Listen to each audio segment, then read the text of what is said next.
Gerson, inicialmente a gente gostaria de agradecer muitíssimo a tua disponibilidade para esse depoimento, né? Você é um referencial na história do futebol brasileiro, né? Um dos ídolos muito identificado com a seleção brasileira, e esse projeto, como ele tem esse viés de seleção brasileira, era imprescindível esse seu depoimento e, portanto, mais uma vez eu gostaria de deixar registrado o nosso agradecimento por você ter nos recebido, né?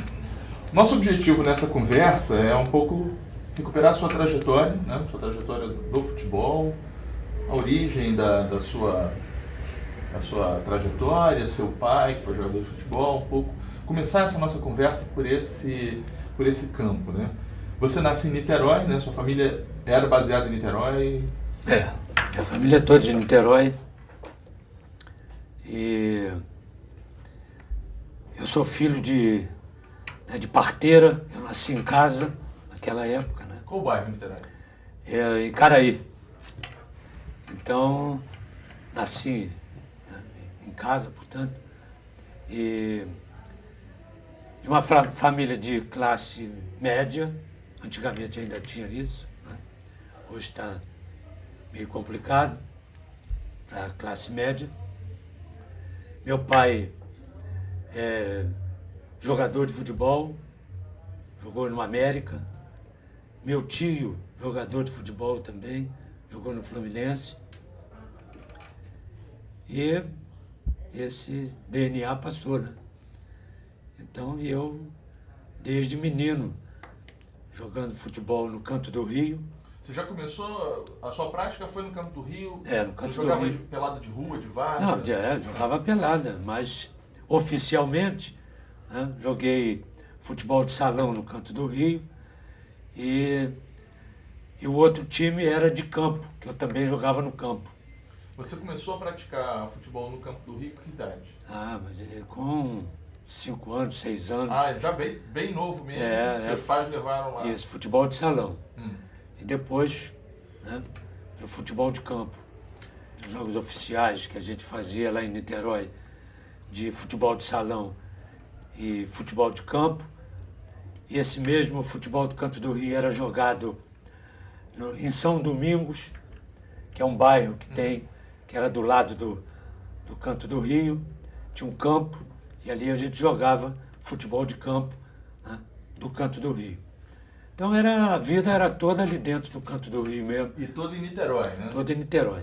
O que eu acho importante, eu gostaria de aproveitar esse teu depoimento para a gente falar sobre isso, porque muitas vezes a gente só olha o futebol da cidade do Rio de Janeiro, né? O Canto do Rio é um clube que tem uma trajetória peculiar, né? Que foi o primeiro clube do estado do Rio que teve profissionalização. Isso. Né? Por conta disso, ele disputou o campeonato da cidade do Rio de Janeiro. É porque antigamente Niterói era a capital do estado. Do estado do Rio. Tá certo? Então, o Canto do Rio, futebol aqui da Guanabara, o Canto do Rio era convidado a jogar aqui na Guanabara. Então, tinha o campeonato, né, de Niterói e tinha o campeonato do Rio, onde os grandes clubes estavam aqui. Né? E num treinamento desse, num jogo desse, né, o Canto do Rio jogava como convidado e jogou Canto do Rio contra o Flamengo, né? E aqui no Maracanã. E nós perdemos de 5-2. Eu fiz os 2 gols do Canto do Rio. No time profissional ou no aspirante? Não, no juvenil. Isso é juvenil. E eu fui convidado para vir jogar no Flamengo pelo Brias, que era o treinador, né, antigo meio do campo do Flamengo, que era treinador das bases, né, do time de base do Flamengo. E eu já jogava lá em Niterói, infantil, juvenil, futebol de salão, futebol de campo e tal. E aí, num jogo desse, eu fui convidado. Que eu já tinha vindo com a turma lá de Niterói para treinar aqui no Rio, que a gente juntava aquele grupo todo. E hoje, onde nós vamos? Vamos no Flamengo. A gente via no Flamengo, jogava, treinava e tal, mas sem maiores interesses. E treinamos no Flamengo, treinamos no Fluminense, treinamos no Botafogo. E sempre a gente voltava para Niterói porque lá era, né, era muito mais fácil, né, e menos concorrido, né? Não tinha muita briga. Tá? Era tudo com a gente mesmo, a gente era dono da... Éramos os melhores. Era os reis do pedaço. Do time, dono da bola, da camisa, daquele negócio todo. E eu tinha um time de garoto, de rua, né? Que lá no campus do São Bento, perto da minha casa, tinha um... Como o Ibirapuera em São Paulo. Nós temos lá em Niterói. Então, a turma, a molecada toda ia para lá. E eu tinha um jogo de camisa que não tinha nada comigo, que eu sempre fui tricolor, sempre fui fluminense. E tricolor em todo o Brasil. Tá certo? Onde tem um tricolor, eu estou torcendo. Então, e eu tinha uma camisa que eu achava bonita, a camisa e o escudo do Bangu, que não tinha nada comigo, mas tinha um time de Bangu.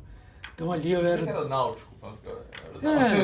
Eu era o dono das camisas, da bola, né? O melhor do time. E... O fato do seu pai ser jogador de futebol facilitou algum contato? Não, contato não, mas tinha influência, né, do DNA, naturalmente. Influência sobre isso, não, que meu pai nunca se meteu. Quer dizer, em pedir para isso, não, nunca. Quer, vai lá e faz a sua parte. Não vou pedir nada, porque ele dizia, nunca pediram por mim, o que eu vou pedir por você? Se você tem alguma coisa de bom, quem vai ver é quem está te chamando para jogar, os treinadores e tudo. Mas nunca teve influência na minha participação em futebol. Mas quando você era menino, ele ia jogar com você, te ensinava? Não, ele ia comigo. Passava alguma coisa? Me levava para tudo quanto é lado. Jogava futebol comigo quando eu era molequinho na praia, né? No campo, batia uma bola. Mas ensinar é muito difícil. Você não ensina ninguém a jogar futebol. Você vai aperfeiçoar o que ele já sabe. Eu, por exemplo, gostaria de ser pintor. Vou fazer, não tenho talento nenhum. É talento, é carimbado. Ou você sabe ou não sabe, tá certo? Ninguém ensina ninguém a fazer nada. A verdade é essa. Você nasce sabendo, tá certo? E vai aperfeiçoar aquilo que você sabe, né? Agora, você é jogador de futebol. Não vai. Você vai correr, chutar bola e tal. Jogar futebol é outra coisa, né? Você é artista. Não vai. Você tem que ter a veia artística, talento. Não adianta. Então, você vai aperfeiçoar. E foi o que aconteceu comigo. E com tantos outros, naturalmente, né? Aí, no caso do Pelé, do Garrincha, eles pediram e abusaram do pedido. Você lembra de querer ter sido outra coisa, que não jogador? Ou... Não. Para outra coisa, eu tinha que fazer muitas coisas. Eu acho que futebol era a coisa mais fácil, né? Aí, eu acho que, por esse lado, eu acho que própria formação, né? Natureza, não sei explicar, me levou para esse lado. Tem o exemplo do pai que era um profissional de futebol. Me levou para esse lado. Que é um lado também que é muito difícil, tão difícil quanto qualquer um outro, se eu pudesse buscar. Porque não é um lado fácil. Você ser profissional, ao pé da letra, né? Profissional e se destacar nessa profissão. É muito difícil. E numa época que hoje é fácil, entre aspas, você ser profissional, né? Antigamente era difícil. Não tinha essas regalias todas, né? Não tinha essa facilidade toda, né? Eu, por exemplo, tinha que ajudar também, depois de um certo tempo, a família, né? Porque a família não tinha muitas posses, Então isso tudo foi com o futebol que eu consegui isso tudo. Que eu não sei se eu conseguiria, né, com tanta tranquilidade o que eu consegui, né, com o futebol. Já você falou sobre dificuldade, etc. Ser filho de uma família de jogador de futebol, né, década de 40, 50, tinha um estigma, né? O jogador de futebol tinha um estigma. Como é que era na sociedade? Era complicado. Complicado porque o jogador de futebol, anterior à minha geração, né, e anterior à minha geração de criança, né, para Zizinho, né, e antes da geração Domingos, da Guia e tal, que é praticamente a mesma geração. O meu pai jogou com o pai do Zizinho, eu digo essa geração aí, e o Zizinho era garoto. O jogador de futebol era vagabundo, né? Era um desclassificado. Isso não era profissão, né? E nessa época não tinha Maria Chuteira, naturalmente. A Maria Chuteira de um tempo bom para cá, né? E então era complicado. Então eu ainda peguei esse pedaço, né? Seu pai já se favoreceu da profissionalização, né?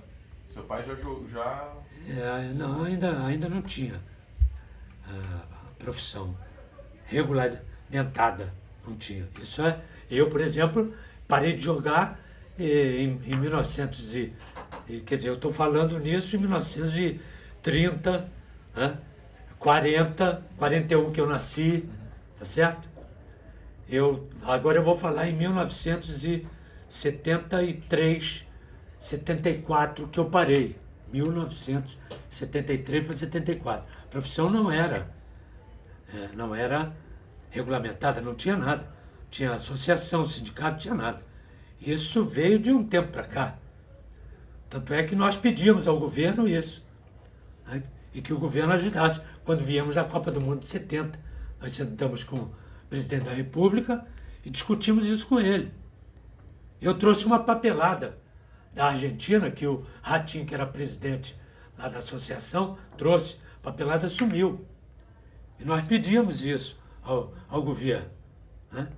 Que formasse um meio para que você pudesse pagar, né, os profissionais sindicalizados, né, e que isso virasse uma profissão como outra qualquer, digna como outra qualquer.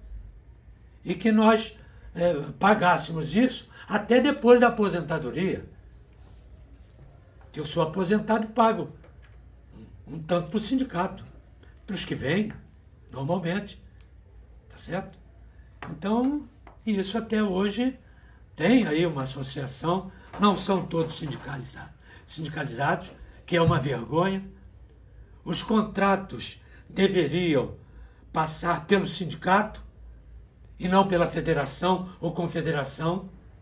O sindicato levaria a federação e os dois, a federação e os dois, a CBF, que é o órgão máximo daqui. Mas não acontece isso. Então o sindicato hoje não diz nada. Culpa de quem? Dos próprios jogadores. E principalmente dos que estão por cima. Porque a maioria, eu diria até absoluta, ganha de salário mínimo a um bom salário.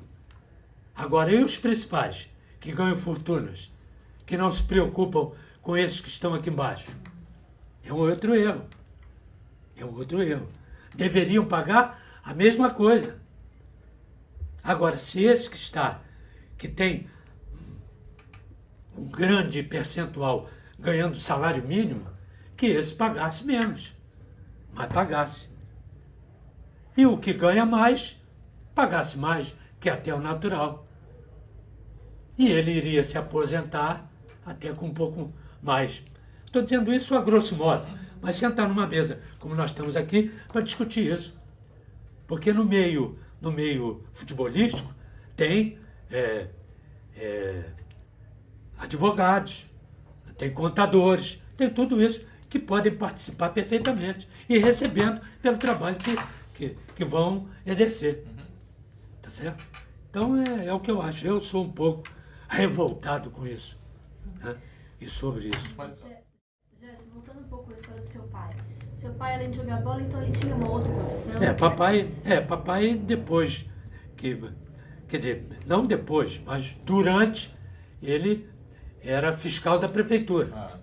Então, né, mas um fiscal da prefeitura, naquela época, não ganhava o suficiente. E naquela época, depois que ele parou de jogar, ia até jogando, abriu os cassinos. Tá certo?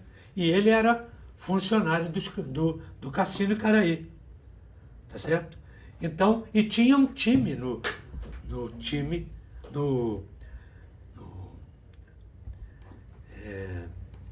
Dos empregados do cassino? Dos empregados do cassino, exatamente. E ele jogava por aí. Então aí a vida melhorou um pouco e tal, né? Aí os cassinos fecharam. Aí a vida piorou de novo, né? Aí era fiscal da prefeitura e tal. E na sua casa só o seu pai trabalhava? Eu sou filho único. Você é filho único. Não sei porquê, mas eu sou filho único. Gostaria de ter um monte de irmãos, né? Para dividir uma série de coisas e tal, mas sou filho único. Então o que acontece? E aí a minha infância foi uma infância boa, não foi uma infância ruim, exatamente por causa disso, né? Dos cassinos e tal. Aí passei a infância estudando e tal, e depois comecei a jogar com 13, 14 anos, já o futebol já levando mais a sério, e com 17 anos... O Bria te chamou. Exatamente, aí mudou minha vida, Aí você passou a receber. Né? Aí eu passei a receber, passei a ajudar mais em casa e passei a ser praticamente profissional, porque eu com 17 anos jogamos o campeonato de 1958 e em 59 eu já entrei no profissional do Flamengo. 18 anos. Com 18 anos. Aí já não podia assinar contrato. Eu tinha um contrato, que naquela época era de gaveta, né? Eu tinha um contrato, mas não podia ter um contrato de profissional, porque tinha o Pan-Americano, em 59. E eu entrei no Pan-Americano, seleção brasileira. E não podia assinar o contrato porque em 60 tinha a Olimpíada de Roma. E naquela época... Não podia profissional. Não podia profissional. Sim, só os profissionais, só os da cortina de ferro, né? Os leste europeu, aquela história toda lá. Eles podiam porque não eram profissionais. Bom, e nós também não podíamos porque éramos amadores. Então, eu só vim assinar contrato profissional, registrado, em 1961, né? Final de 60 para início de 61, depois que acabou a Olimpíada. E aí eu iniciei o profissional. Esse é um dado bastante interessante da sua trajetória, que assim, com um ano no Flamengo, né, com menos de um ano no Flamengo, você já é cogitado para o selecionado pan-americano. Exatamente, e já jogava no profissional do Flamengo. Como é que foi essa emoção de ser visto como um jogador que pudesse integrar um selecionado? O que isso era jovem? Era a meta da gente, né? E é a meta de qualquer garoto, né? É entrar na seleção brasileira, ser cogitado para a seleção brasileira. Então, para mim, foi um passo muito grande, né? E muito curto ao mesmo tempo. Porque eu, em 58, sou campeão, sou do ano do tricampeonato do Flamengo, juvenil, né? E no ano seguinte, jogando parte no juvenil, né? E galgado ao profissional, ao time principal do Flamengo. Que eu, quando entrei no Flamengo, mesmo jogando com eles, com os profissionais, eu concentrava no andar de cima. Eu só podia, quer dizer, nós, né, garotos, mas já jogando no profissional, nós só podíamos comer depois que eles comiam. Eles quem? Os profissionais, naturalmente. Você lembra quem era esse? Jadir, Tequinha, Jordão, Pavão, essa turma toda, né? Os meus ídolos. E aí, chamavam-os de senhor. Tudo. Eles puxavam a orelha da gente. Então, o moleque, o que está fazendo aí e tal? E no campo, isso era um negócio marcante. Que se eu, por exemplo, jogando no juvenil, eu tinha voz ativa, naturalmente, né? Campeão e tal, já cogitado para a seleção e tal, da categoria. Aí ia lá, chegava lá, ei, moleque, você está pensando que isso aqui é o quê? A besteira aqui, se der um chute para cima, vai sair, vai voltar para onde você veio. Aqui tem que botar a bola no chão, olhar para frente. Você é bom lá para os teus garotos, aqui não. Era isso. Sim, senhor. Então a gente já ia aprendendo, né, o caminho do profissionalismo, que é outro caminho, que não tem nada a ver com a base. A base é mais de conversa, né? De paizão, os treinadores Bria, Jaime, Nilton Canegal, Freitas Solis, isso tudo foi fera no Flamengo, tá certo? Em seleção do país deles, né? Então eles falavam que aquilo era lei.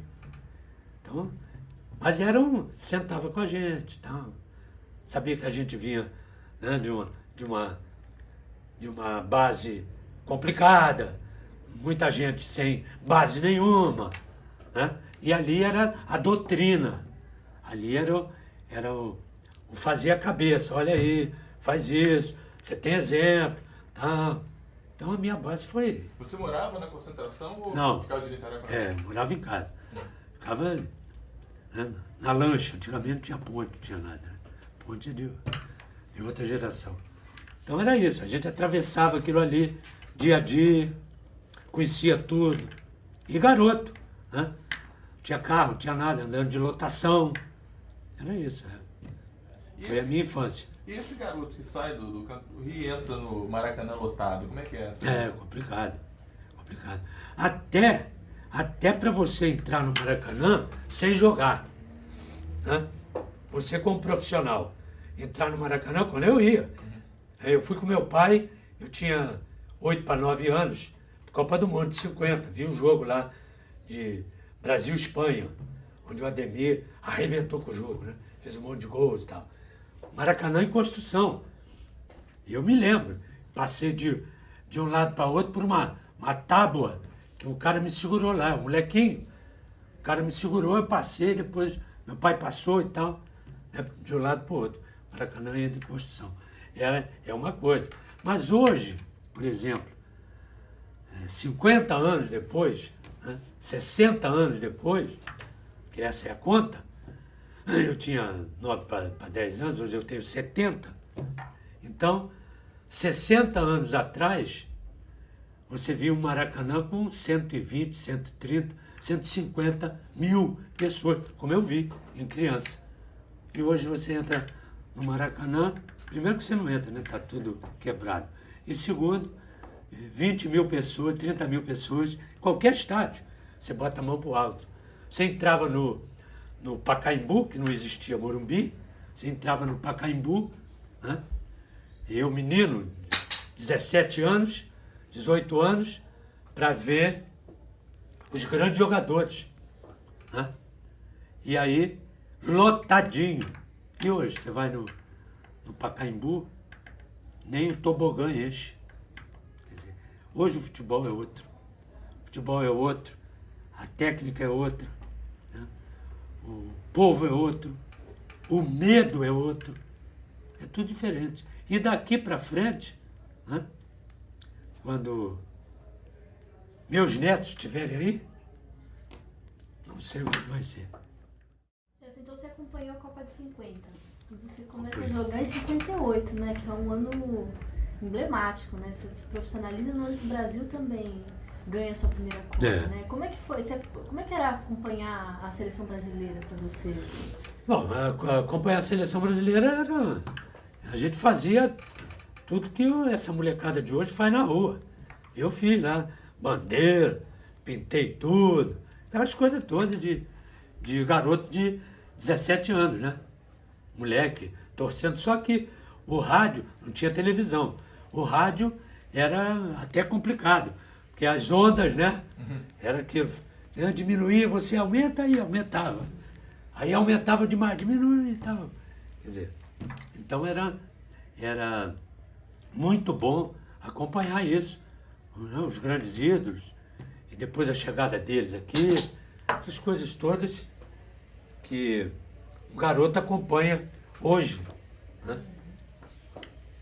E eu fiz isso tudo normal que um jovem faz. Tudo. Estripulia, besteira, fiz tudo isso. Metido a corredor quando ganhei um carro, né? Comprei um carro, aí fui me ensaiar a querer ser na época era Fittipaldi, né? Fittipaldi e tal. Aí meu pai me tomou o carro. Você é o quê? Você é corredor de carro ou você é jogador de futebol? Então tá começando a profissão errado. Dá o carro aqui. Fiquei um mês sem pegar o carro. E o carro era meu, mas eu respeito tudo. Então, eu tive essa infância boa, né? Mas dentro do futebol, acompanhando os ídolos todos, vendo os jogos, né? Indo aos estádios. Né? E, naturalmente, quando não jogava, eu acompanhava o profissional do Flamengo, naturalmente. Os grandes jogadores. Joel, Henrique, que era já iniciando propriamente a minha geração. Joel, Henrique, Dida, Babá, Zagallo. Quando eu cheguei no Flamengo, o Zagallo saía para o Botafogo, foi em 58.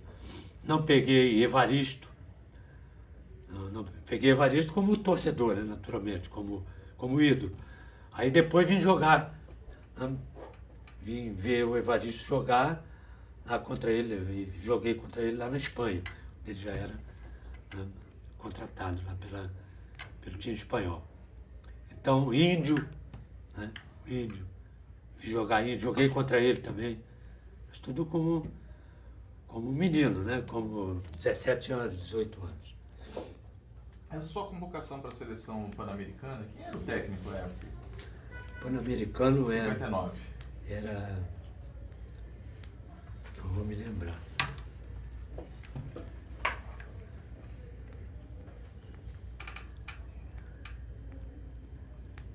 O pai dele era treinador também. Ele foi meu treinador lá no... Foi sua primeira experiência fora do país também, né? Nos Estados Unidos. O Pan-Americano foi em Chicago. Chicago. Foi a primeira viagem, essa coisa toda. E 1000 recomendações, né? Tanto da família quanto dos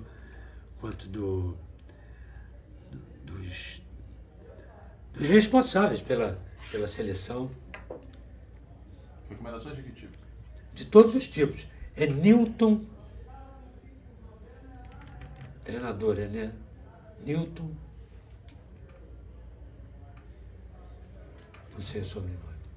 Recomendação, cuidado, é isso. Estamos em terra estranha. Né? Então, a gente andava junto, tinha sempre um preparador, um treinador com a gente, porque moleque sabe como é que é. Né? Desarvorado, e pensando que é o dono do mundo. Então, sempre cabresto curto, né? Tem que segurar e tal. E nós passamos bem, né? Fizemos um bom Pan-Americano. A preparação foi como? Foi aqui? Parte aqui Uhum. e parte lá nos Estados Unidos. Nós ficamos concentrados na Universidade de Chicago. Tinha campo, tinha tudo lá. Mas foi uma experiência boa. Depois, quando saí, voltei joguei, voltei, joguei ainda um pedaço no juvenil, depois entrei direto no profissional, em 59, e aí veio convocação para a Olimpíada. Né? E aí foi mais complicado, porque nós já pegamos profissionais, né? Os países do leste europeu. Já vinham com... Os caras já tinham feito Copa do Mundo, já tinham feito... Já velhos, já veteranos. E nós, garotos. Ainda fizemos uma boa Copa do Mundo. Vocês ganharam da Inglaterra. O treinador era o Fiola. Vocês ganharam da Inglaterra, ganharam da China. E só perderam para a dona da casa. Perdemos para a Itália, Que assim mesmo foi uma perda que nós podíamos ter ganho.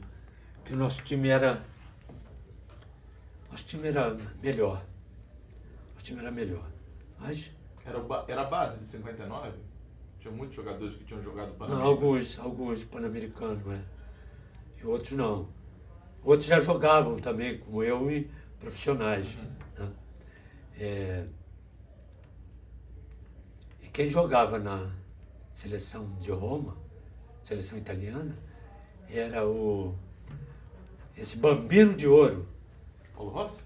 Não, Paulo Rossi não. Paulo Rossi não era nem nascido. Não era nem nascido.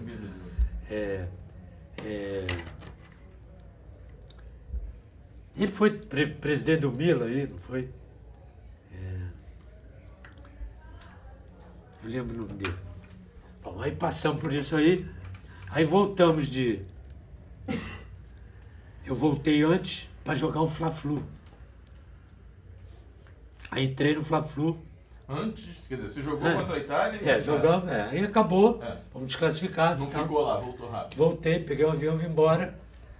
E naquela época não tinha jato, era Constellation, 4 motores, levavam, só para atravessar o Atlântico, levava 8 horas, era brabo. Bom, cheguei aqui, fui para concentração para jogar o Fla-Flu no domingo. Cheguei numa sexta-feira. Aí, para jogar o Fla-Flu, entrei na ponta de lança, no time Flamengo. 20 minutos de jogo, um cruzamento. Eu entrei na área, o Castilho me deu uma joelhada aqui, quase me arrebentou todo, saí do jogo. Aí fiquei 15 dias parado. Problema aqui, uma joelhada que me deu aqui. Quer dizer, voltei com tanto entusiasmo, não adiantou de nada. 15 minutos de jogo só. Bom, mas foi isso. E aí começou a minha vida profissional, ao pé da letra. No Flamengo, 6 anos no Flamengo.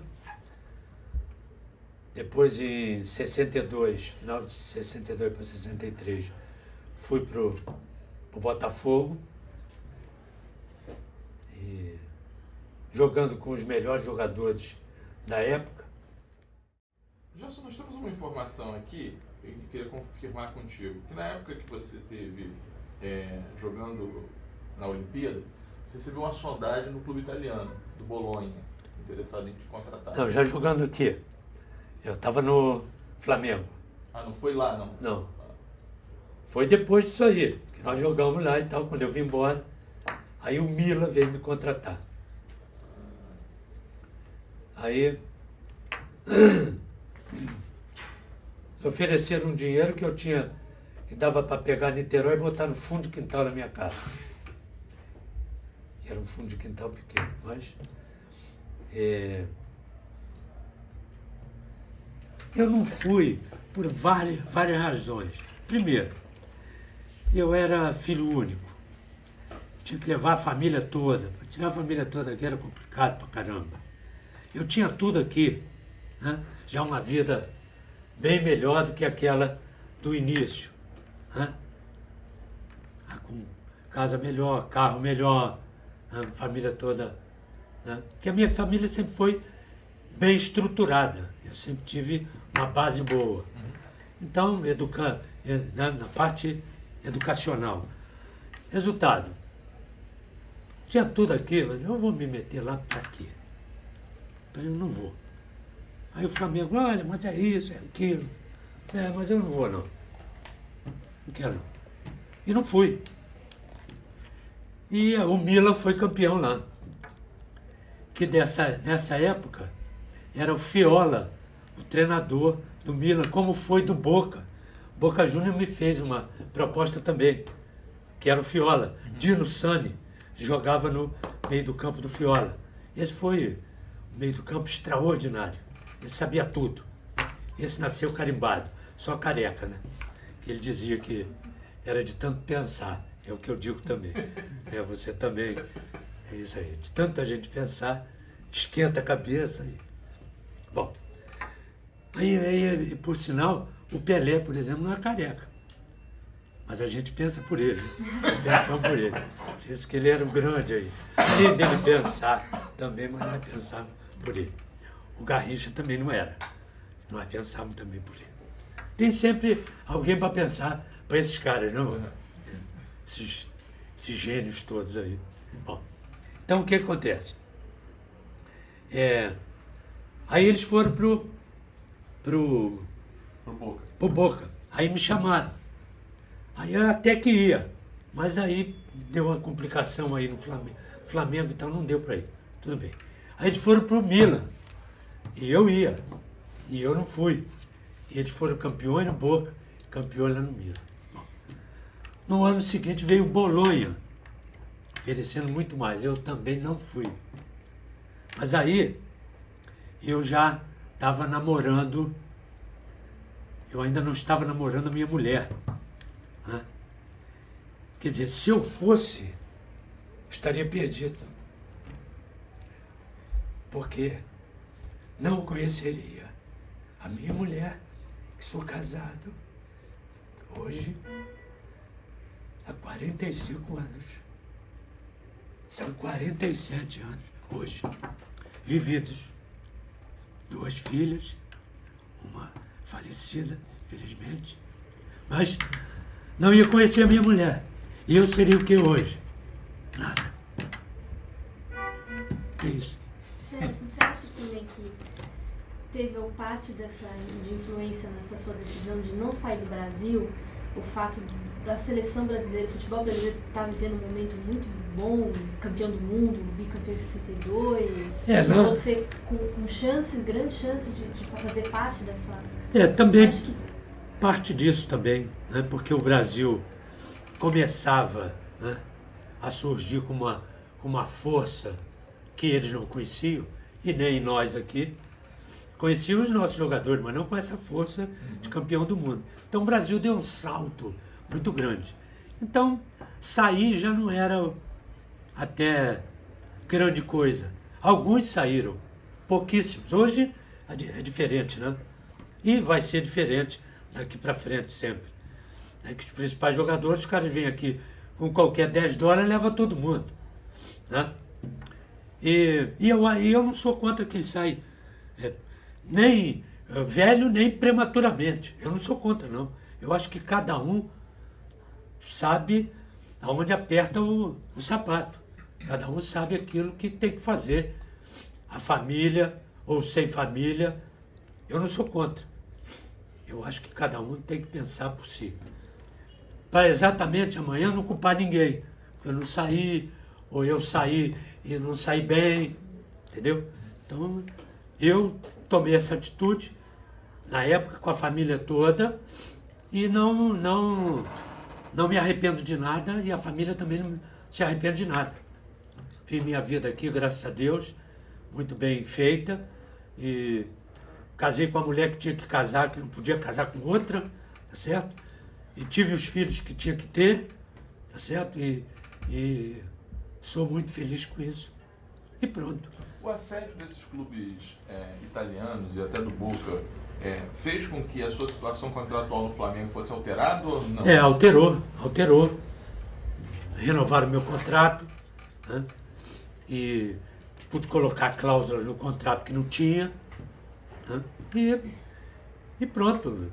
E vivi minha vida que tinha que viver no Flamengo, saí do Flamengo, vim para o Botafogo, fiquei 6 anos no Botafogo, várias e várias vezes campeão, tanto no Flamengo quanto no Botafogo. Acabou meu tempo de Botafogo, fui para São Paulo, fiquei 3 anos em São Paulo e conheci vários e vários grandes amigos, né? Entre eles o presidente de São Paulo, Dr. Henri Aidar, né? E Dr. Laudo Natel primeiro, depois Dr. Henri Aidar, pessoas maravilhosas que eu não vou encontrar mais por aí, excepcionais. E quando saí de São Paulo, saí por força de um problema com a minha menina, né, de clima, que já não dava mais para aguentar. Vim embora, mas as portas ficaram abertas, graças a Deus, que poderia voltar a qualquer momento. Tive proposta para voltar, né, e para não sair, mas tive que sair. Proposta excepcional para eu ficar lá. Mas como é que eu vou fazer isso? Optei pela família, naturalmente. Vim embora, eles me facilitaram tudo e eu vim para o Fluminense. Que eu iria encerrar a carreira no São Paulo. Mas vim encerrar no Fluminense por força, né, desse problema com a minha menina. Então o que acontece? Encerrei no Fluminense 1 ano e pouco, 2 anos depois. E já entrei para o rádio, que eu sou do rádio. A gente queria recuperar essa sua, como eu falei, essa nossa ênfase é a seleção brasileira. Você volta de 60, já então cotado para a seleção principal. Isso. Em 61 você é convocado para a seleção principal. Para jogar com o Chile. Isso. Como é que é jogar com aqueles craques? Era complicado. Eu acho que essa taça foi Oswaldo Cruz e Henriques, né? Chile e Paraguai. Inclusive no Chile eu fiz o gol, 1-0. Eu entrei na ponta de lança, porque o Pelé estava machucado, Coutinho era o centroavante. E eu era o armador. E eu estava como reserva do Didi. E não sei por que cargas d'água me botaram na ponta de lança, que era o Amarildo, já estava lá. E eu entrei na ponta de lança, eu e Coutinho. Uhum. Era Garrincha, Didi, Coutinho, eu e Zagallo. E o armador, que antigamente era 4-2-4, né? O único que jogava 4-3-3 era o Botafogo, porque o Zagallo fechava, fazia o terceiro homem, como na seleção também. Era o Zito, era Zito e Didi o meio do campo.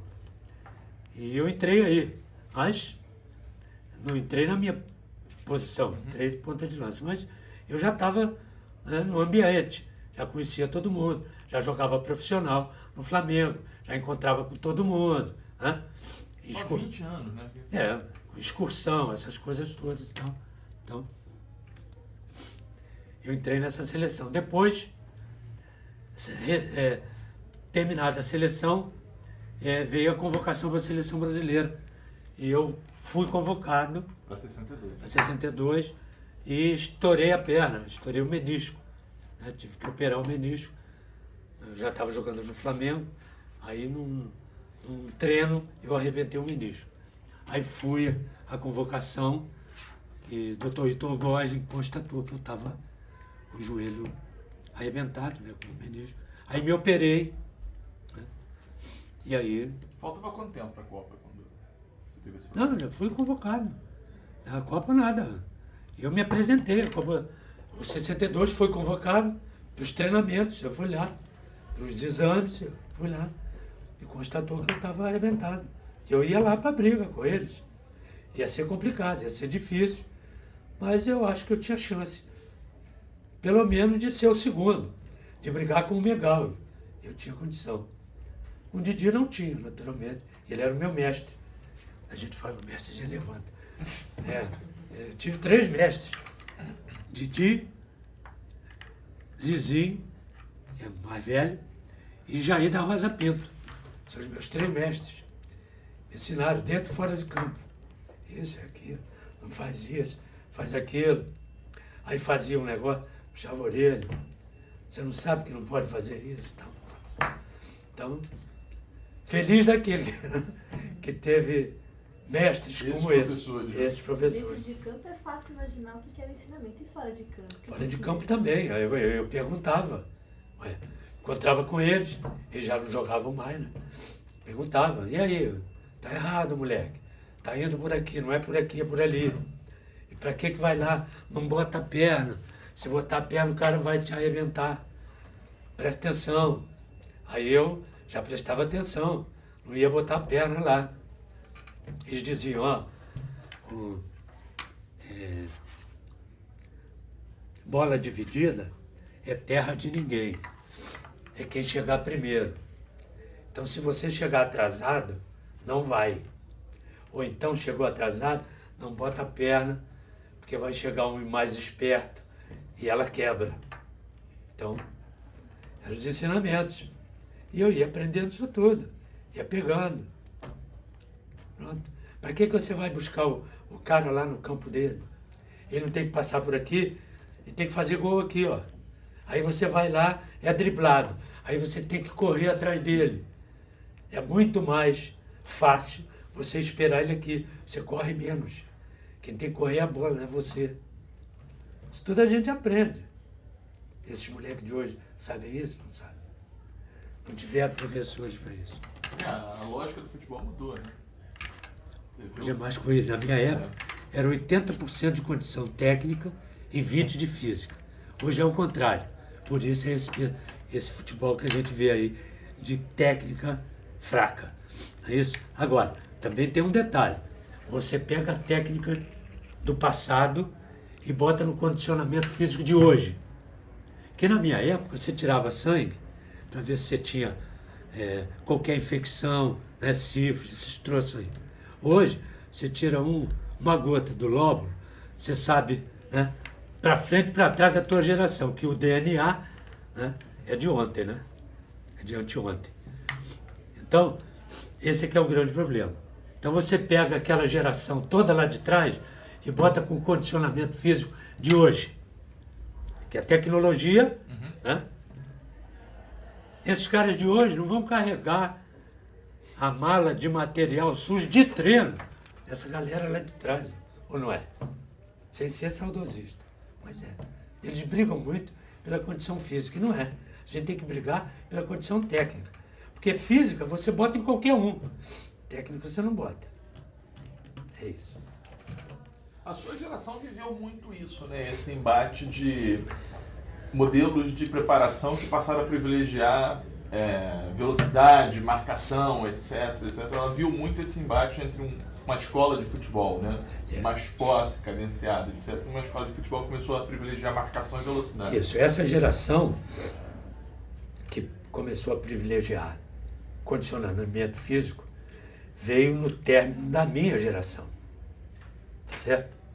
Minha geração já pegou pouco isso aí. Que eu já peguei isso aí com 28, 29, que é o final da Copa do Mundo de 70.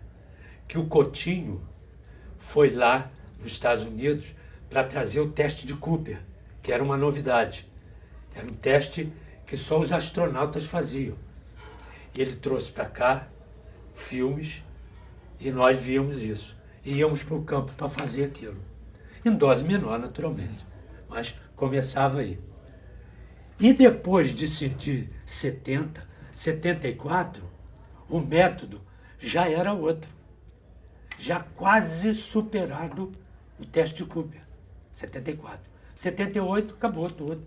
É outra ideia, outras coisas, outras novidades, outros testes, tudo isso. Porque você vê em 70, com esse teste de Cooper, o Brito foi pego pelos médicos, um jogador de cada equipe. O Brito foi pego, né, para fazer esses testes. Aí botaram as máquinas lá, botaram um monte de coisa ali de fio, ele quase quebrou a máquina. Primeiro que ele tinha um físico privilegiado, né? Ele era um privilegiado. E depois muito bem preparado. Ele quase explodiu a máquina. Foi considerado Melhor preparo físico. Melhor preparo físico. Foi a seleção brasileira. E ele, principalmente. Né? Dos que fizeram o teste, ele foi considerado o melhor de todos. Então, isso... Já tinha essa preocupação. Já tinha essa preocupação. Aí, 4 anos depois, tá obsoleto. 8 anos depois, nem se discute mais, a máquina já não era aquela e tal. Aposentada. Tudo, para outros modelos, e hoje, né, nós não vamos nem falar. Porque daqui a 30 anos, 10 anos, 20 anos, você não sabe o que vai acontecer. Gelson, a sua saída do Flamengo foi polêmica, né? Você teve alguns atritos. Eu tive um atrito porque a história foi essa. Eu era o titular do meio do campo. E o Dida era o titular da ponta de lança, inclusive campeão do mundo. Aí ele não ia jogar. Aí ele me pediu, Gerson, eu tô com problema lá para renovar o contrato e tal. E vinha o jogo do Botafogo. Domingo era Botafogo, Flamengo-Botafogo. Eles vão pedir para você jogar a ponta de lança, que eu comecei no Flamengo na ponta de lança porque ele estava machucado. E o Moacir de armador. Depois o Moacir saiu, foi para a Argentina e eu fiquei como titular no meio do campo. Bom, aí eu falei, bom, então tudo bem, não tem problema nenhum. Aí ele não pôde jogar, quer dizer, ele não ia poder jogar, treinar, me pediram para treinar. Eu falei, não, eu posso treinar, mas jogar não vou, porque está indo. Bom, resultado, eu não joguei, ele renovou o contrato, entrou e o Flamengo ganhou. E eu fiquei numa situação complicada. Mas, tudo bem. Terça-feira, ele me disse todo lá e tal. E aí me chamaram. O presidente me chamou e tal. Falei, não, eu fiz o que eu achei que eu deveria fazer. Bom, mas você ficou numa situação muito ruim. Paciência, o que eu vou fazer? Mas eu não estou preocupado com isso. Estou preocupado com os amigos. Eu vivo com meus amigos. Né? Eu não sou jogador de presidente, nem de diretoria. Eu sou jogador de um clube. Né? E tem mais a ver com os amigos, com os meus companheiros, do que propriamente com a direção do clube. Não tem nada com a direção do clube. Bom, mas ficou um ambiente ruim. Aí veio outro problema e tal, mesma coisa de contrato, e eu vim jogar no meio do campo. Aí estamos treinando no campo do Vasco, eu no time reserva, aí eu no time titular, mas não iria jogar o jogo, pelo mesmo problema de contrato. Aí o Flávio Costa me chamou e disse, quero que você jogue. Eu falei, Flávio, eu não vou jogar. Mas você treina aí, depois resolve. Treinei. Contra uma zaga, 2 garotos, um era o Lumumba e o outro Mauro, se não me engano. Mauro. Isso. E eu estava treinando normal, sem caneleira, sem nada. Eu estava treinando, eu não estava jogando ou treinando para jogar. Preparando. Estava lá porque tinha que estar. Aí começaram, o jogo começou a ficar mais violento, mais duro. E numa bola, esse Mauro me deu uma pancada. Eu falei, cara, pô, você está vendo aí a situação? Quero saber disso, joga para homem. Aí entrou para o outro lado. Aí o Lumumba falou, eu não tenho nada com isso aí. Eu falei, então você sai, e se o jogo é para homem, vou me preparar para isso. Fui lá, peguei minha caneleira, botei minha caneleira e vim pro jogo. E a primeira bola ele dividiu, eu entrei nele, quebrei a perna dele. Foi um clima ruim, aí veio remorso, aquelas coisas todas, que ele era um menino. Aí eu fui acompanhando ele pro hospital, um drama danado, uma complicação. Bom, aí resultado, peguei minha mala e fui embora. Não sei se eu vou jogar, se não vou jogar, também não me interessa mais. Fui embora. E ele, infelizmente, não pôde mais jogar. Bom, aí eu voltei pro clube no dia seguinte, terça-feira, mal-estar danado e tal. E aí tinha jogamos a final, né? Jogamos a final do campeonato, já tudo embaralhado. Teve Você foi a campo? essa situação. Eu joguei o último jogo. Depois houve isso, essas consequências todas aí. Aí já estava com um clima ruim. E aí quando eu cheguei no clube, o Flávio falou, ó, tem uma situação aí para você resolver, você não pode treinar, você tem que falar com o Fábio, com o presidente. Tá bom. Aí fui eu falar lá. Cheguei lá, ele aí estava nervoso também, eu nervoso também, ele falou lá uma opção de coisa, eu não gostei das coisas que ele falou, eu disse também um monte de desaforo para ele, e ele deu um soco lá na mesa, e eu aí, moleque, né, já perturbado, aí chamei ele lá para fora. Falei, ó, o senhor está aqui com o presidente, dentro da sua sala eu respeito, mas lá fora eu vou conversar com o senhor de outra maneira. Aí ficou um clima, aí ele falou, você não entra mais no clube, você não joga mais no Flamengo. Tá bom. Se você trouxer aqui 150, eu não sei que dinheiro que era, mas 150 mil, milhões, não sei o dinheiro que era, você está negociado. Tá bem. Aí saí dali, fui embora, atravessei a rua para pegar a lotação para ir embora para Niterói, para Praça 15 para pegar a lanche. Isso na Gávea. Aí quando eu vou atravessando a rua, tá o Quarentinha, o ex-jogador do Botafogo, hoje não está entre nós, infelizmente.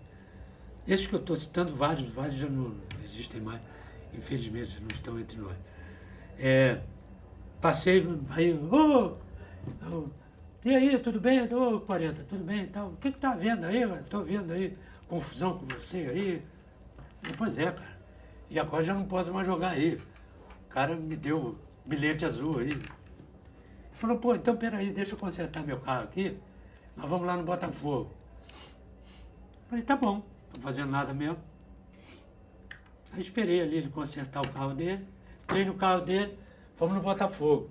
Eu falei, Quarentinha, fica ruim eu entrar aí, não. Ainda tem um vínculo lá com o Flamengo e tal. O Botafogo estava lá, lotado, porque ia ter treino à tarde. Que era Quarentinha, Didi, Zagallo, tal, Garrincha. Marildo? Não, Marildo não, Marildo já tinha sido vendido. Aí, aquela confusão toda, eu falei, ó, não vou. Aí ele falou, então você espera aí. Eu fiquei naquela pracinha, nos fundos do Botafogo, tem uma praça ali. Ali entravam, né, os jogadores e tal. Aí fiquei ali esperando na pracinha. Aí ele foi lá, entrou e voltou com o diretor. Eu lembro o nome dele. Aí ele veio, e aí, o que tá vendo? Essa confusão toda e tal. Falei, ó, Renato Estelito, esse era o diretor, foi o maior diretor que teve disso tudo aí.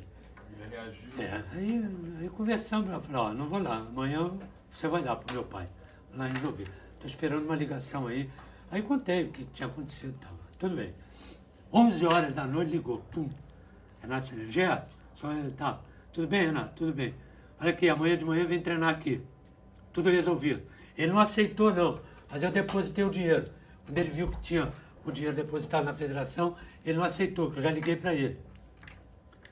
Quer vir para cá? Eu falei, claro que eu vou. No dia seguinte de manhã, pum, Botafogo. Gente pra caramba, a imprensa toda lá, estádio lotado. Já lotava pelos caras que tinham lá, ainda mais por causa dessa confusão. Porque ele deu a notícia para todo mundo. Aí cheguei, troquei de roupa, botei a roupa para jogar e entrei no campo, fui treinar. E pronto. E aí ele teve que aceitar o dinheiro, né? Parte desse dinheiro da venda amarelo. Pronto, e aí iniciei a minha vida no Botafogo. Essa é a história. E ali você estava na base da seleção. Né? Base da seleção, Newton Santos, Garrincha, Didi, Manga. Nós fomos juntos para a seleção. Zagallo. Fomos juntos para a seleção e 66. Bora para 66, que não deu nada certo, porque nós tínhamos 4 seleções, não formamos. Isso é uma conversa interessante. Não formamos uma. Entramos naquela de viajar pelo Brasil todo por causa da política. Mas por falar em política, eu queria voltar aqui, desculpa te interromper, falando em seleção, falando em política, em 64, o governo organizou um mundialito aqui. Lembra disso? Jogo com a Argentina, Inglaterra e Portugal. Eu perdi um pênalti à Argentina, lá em São Paulo. Era o Carrizo, o goleiro era o Carrizo, perdi um pênalti lá. E nós perdemos. Aí viemos jogar aqui contra Portugal. Maracanã teve pênalti. Aí eu bati o pênalti, fiz o pênalti. Mas o que contou foi lá em Pacaembu, né? Pois é, e vocês já jogaram com Portugal, Portugal já do Otto Glória, né? Já do Otto Glória. E vocês deram 4-1 nele. E nós tivemos com o mesmo Otto, Botafogo, uma excursão, um torneio na Venezuela. Jogava Benfica com Otto Glória. Otto Glória. Com ele, Botafogo, Barcelona. Evaristo estava no Barcelona, sabe? Não, Barcelona estava depois foi sair do Flamengo.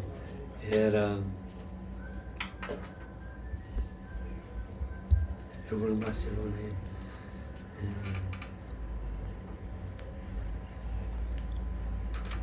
Estou com o apelido dele na cabeça aqui. Silva. Silva sim. Batuta. Estava com Batuta aqui. Silva Batuta.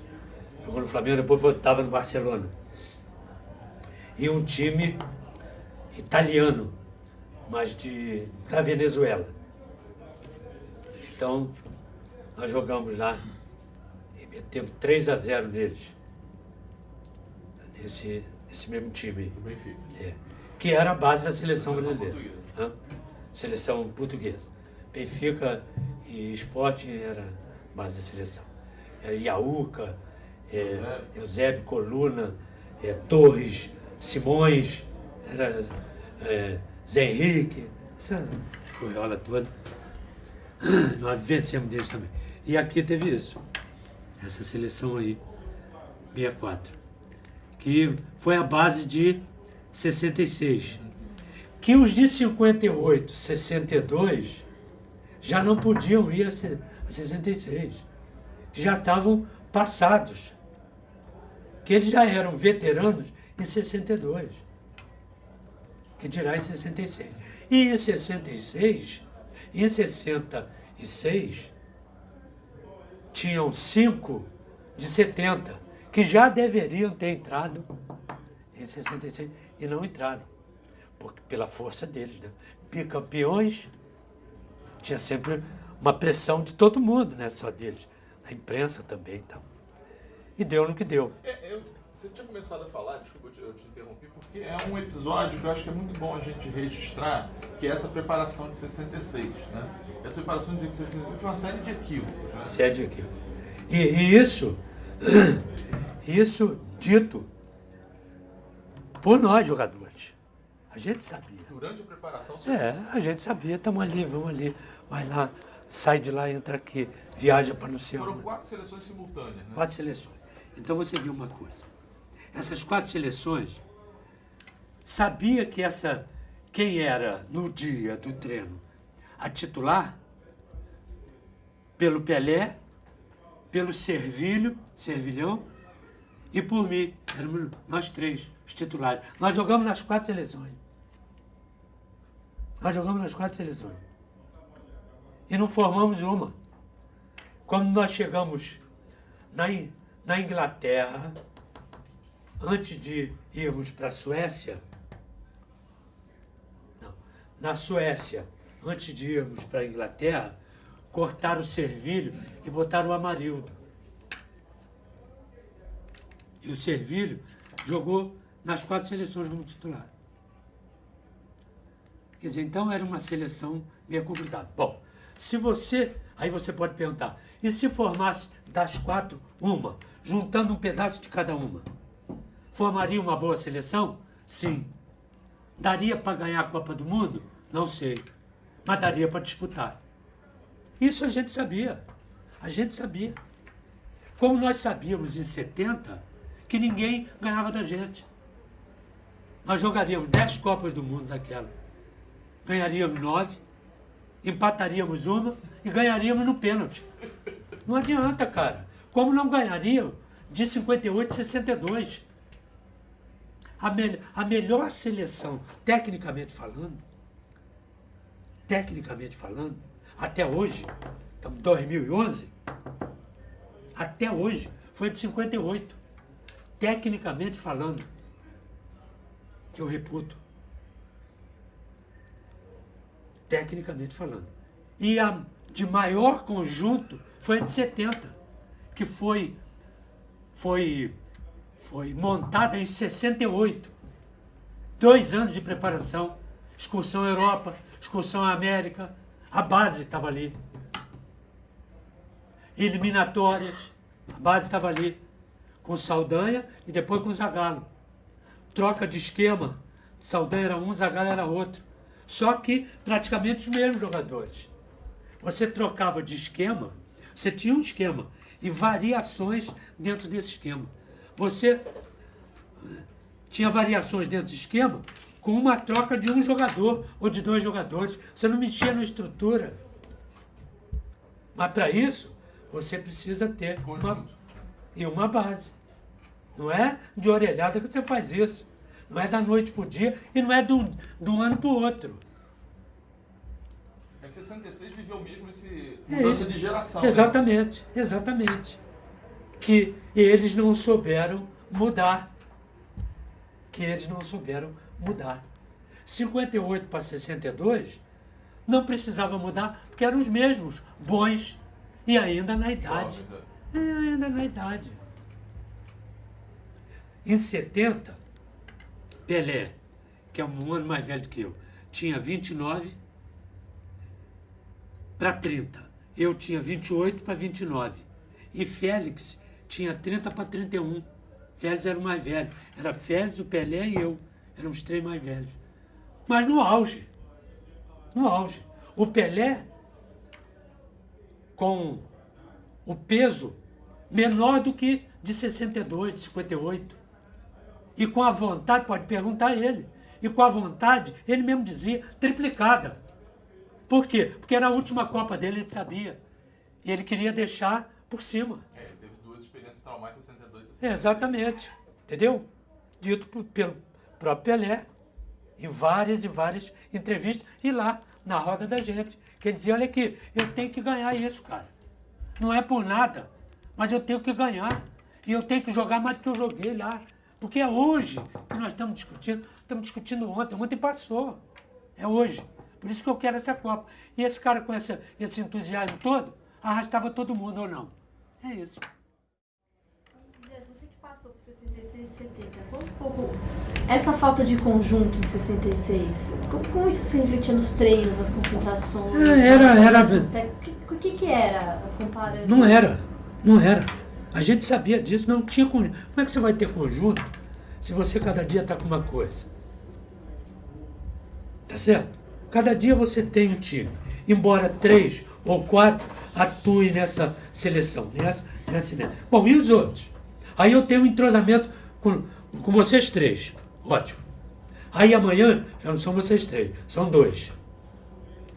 Ah, tudo bem. Amanhã um só. Bom, um só. Mas com esses 2 que eu não conheço. Bom, aí quando eu conheço todo mundo, muda tudo. Não dá, cara. E era muito desgastante, um período muito Desgastante. longo de discussões internas. Não, discussão, uma complicação danada. Não dava, cara. A gente sabia que não dava. Era influência política? Não tinha. Tinha, claro, influência política. Por isso que nós andávamos tudo quanto era terra. Ué, influência política. E aí? Os jogadores, vocês tinham a possibilidade de ter um porta-voz de vocês para falar isso com Não, nós falávamos. e tal? Tinha Nós falávamos, diálogo? mas o que adianta? Nós não mandamos. Quem manda são os dirigentes. Então não adiantava. Nós tínhamos isso aí. Treinávamos, jogávamos. E a gente sentia que não ia dar bom resultado. E não deu. Vocês na Copa já percebiam? Já percebi. Tanto é que não deu, que acabou 66, mudou tudo, não mudou? Mudou o preparo físico. Mudou tudo. 67 teve uma excursão, teve uma seleção. 68 teve uma seleção. 69 eliminatório, 70 seleção. Tudo mudado, mudou tudo. Físico, técnico, tático, mudou tudo. E deu no que deu. Não adianta. Pode botar aí, pode escrever aí. Aqui no Brasil, você pegou o jogador certo e treinou com tranquilidade, vai disputar o título mundial, seja a seleção que for. Se você juntar como tem que ser, corretamente, vai disputar o título. Se vai ser campeão ou não, é um outro detalhe, mas disputa o título. Qualquer seleção. Qualquer uma. De hoje até daqui a 500 mil anos. Ou para trás. Por que não ganhou os outros anos de 58? Antes de 58? Sempre existiram excelentes jogadores, não foi? Só pegar a história. Era a organização. Faltava sempre uma coisa. Um bom preparo. Um bom conjunto. Um bom entrosamento, todo mundo. Uma boa concentração. Não adianta. 58 é lido, quer dizer, alguns autores eles interpretam 58 da seguinte maneira, né? 50 e 54 foram dois exemplos de falta de organização, né? 58 houve um investimento para isso. Eu também. A direção da CBD de 58 é a mesma de 66. É o Avelange, né? Antônio Passos, é a mesma direção. Por que houve essa mudança de um eixo que em 58 era organização, primor, e em 66 isso... 66 era mais político do que outra coisa. Antes era jogo, seleção e política. 66 era política e seleção, diferente. O Heleno Nunes entrava aí. A Fama Teresópolis, pelada, jogando um monte de coisa, já com influência política, já política militar. Aí já começava a história toda. E não adianta, aonde entra a política, antes de tudo, não dá certo. Não dá certo. Que você tenha política, tem que ter. Ninguém vive sem política. Você não é apolítico. Né? Você pode não se meter ali, mas você é político. Você é político em casa. Mas não é assim que dizem aí? E até em casa você faz... É a única forma de conviver com mulher, né? Não é isso? Até em casa você faz política. Bom, então, agora, quando a política assume tudo, pode parar, que não vai dar certo. E nunca deu, e nunca vai dar. Foi isso que aconteceu. Pronto. Aí deu aquele desastre que deu. Que se fizesse uma seleção, disputaria o título. O primeiro jogo foi 2-0. Né? Garrincha e Pelé jogam juntos. Inclusive um jogo marcante, foi a última vez que Garrincha e Pelé jogaram uma partida oficial juntos. Ali não sentiu que poderia engrenar? Vocês não... Não. Porque depois veio outra seleção. E no terceiro jogo teve outra seleção. Mudou 9. Mudou tudo. Então não adianta, cara. Portugal mudou 9. Não adianta. E Portugal vinha com o mesmo time, disputando um monte de títulos. Vinha com a base. Do Benfica. Né? Campeão campo. Do meio do campo para frente, era tudo Benfica. Se você fizesse aqui nessa época uma seleção de 2 clubes, talvez desse mais certo. Isso foi até falado entre os jogadores, mas não era assim que funcionava. Tem também uma interpretação que o Fiola era muito omisso. Não era, eu não acho não. Ele era bom treinador, ele era um sujeito decente, da melhor qualidade. Eu estou dizendo isso porque foi meu treinador, conheci ele muito bem. Foi meu amigo particular, tá certo? E meu treinador desde lá da infância, desde 1960. Sujeito da melhor qualidade, conhecedor profundo do futebol, né? Honesto, correto, falava cara a cara, olho a olho, tá certo? Mas ele foi envolvido como todo mundo. O que ele ia dizer? O que ele ia dizer? Como é que no São Paulo, como treinador do São Paulo, ele não foi envolvido? Por quê? Foi campeão em São Paulo. Por que na seleção de amadores ele não foi envolvido? Não tinha política aí. Era uma outra política. Não é essa política que a gente pode conversar. Essa política é boa. Aquela que você não pode conversar, então, essa arruína tudo. É uma derrota muito traumática, né? Para perder para Portugal da maneira como perdeu. Né? Como é que vocês voltam? Não é só, nem para Portugal, porque a gente podia perder para Portugal, que era a melhor seleção europeia. Ou não? Era campeã europeia. Vocês tinham goleado, hein? Ué? 4-1, vocês tinham goleado aqui no Brasil. Então, isso não quer dizer nada. Não era por aí. A preocupação nossa não era Portugal, não era Holanda, Itália, França, não era. A preocupação nossa era com a seleção brasileira. É o que eu estou dizendo para você. Se formasse uma seleção daqueles 44 ali, se você pegasse 22, não interessa quem, ia disputar o título. Disputava o título, tranquilamente. Tranquilamente, disputava o título. E, no entanto, fizemos aquele fiasco. O retorno foi difícil? Foi complicado. Muita cobrança? Foi difícil, muita cobrança. Cobrança para mudar tudo. Para mudar tudo. Jogadores, né? E comissão técnica, e preparo físico, essas coisas todas aí. Essas andanças pelo país afora, acabou tudo. Acabou tudo. Vê se teve em 70 isso. E em 70 tinha o problema da ditadura. Não teve. Nós sabíamos o que estava acontecendo aqui, mas ninguém apertou, ninguém foi pé firme lá com a gente, trombado. Nós tínhamos uma seleção, nós tínhamos que treinar, jogar, com todas as garantias, com tudo, sem problema nenhum. Não tivemos problema nenhum em termos de esporte, naturalmente. Sabíamos o que estava acontecendo. Aí a gente pergunta, mas por que vocês não largaram tudo? Nós não largamos tudo porque nós estávamos representando o país numa competição que exigia isso. Se não fosse para uma Copa do Mundo, talvez largássemos. Talvez não estivéssemos ali. Mas fomos cumprir a nossa obrigação. Vamos lá, ganhamos e acabou o problema. Nós não tivemos problema nenhum em matéria dessas pressões, essas coisas todas, não tivemos problema nenhum. Tivemos todas as garantias. Sabíamos o que estava acontecendo, éramos contra a uma série de coisas, né?